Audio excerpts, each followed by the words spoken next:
નમસ્કાર, આપ જોઈ રહ્યા છો સ્પાર્ક ટુડે ન્યૂઝ। ગરબાડા ખાતે ભાજપની ભવ્ય વિકાસ સંકલ્પ સભાનું આયોજન થયું, જેમાં પ્રદેશ ભાજપ અધ્યક્ષ જગદીશ વિશ્વકર્મા આ સભાને સંબોધિત કરવા પહોંચ્યા હતા। સભા પૂર્વે હેલીપેડથી સભા સ્થળ સુધી વિશાળ બાઇક રેલી યોજાઈ।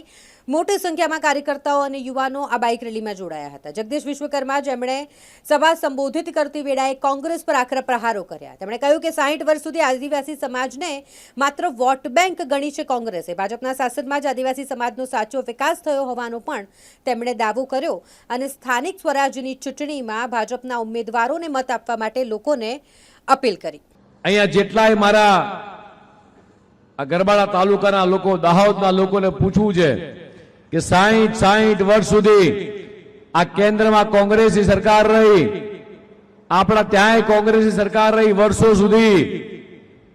તમારા ત્યાં કદાચ આજકાલ પેલા નવા નીકળ્યા છે, આવતા હશે, આવે છે અહીંયા, એમને પૂછજો ખાલી કે તમે બધાએ અત્યાર સુધી મારા ભોળા આદિવાસી ભાઈ બહેનોને છેતરવાનું કામ કર્યું છે।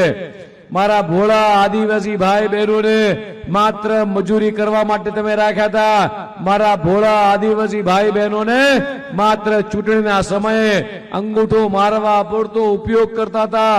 મારા ભોળા આદિવાસી ભાઈઓ બહેનોને એક મજૂરી કામનું કેન્દ્ર બનાવી અને આ જિલ્લામાંથી પેલા જિલ્લામાં આ સિવાય કોંગ્રેસને કશું ભળાયું નતું। સાચું શિક્ષણ આપવાનું કામ, સન્માન આપવાનું કામ, આદિવાસી સમાજનો દીકરો દીકરી ભણી ગણીને ડોક્ટર થાય, એન્જિનિયર થાય અને આ મંચ ઉપર બેસે, આ સગવડ કોઈએ કરી હોય તો ભારતીય જનતા પાર્ટીની સરકારે માન્ય મોદી સાહેબે કરી।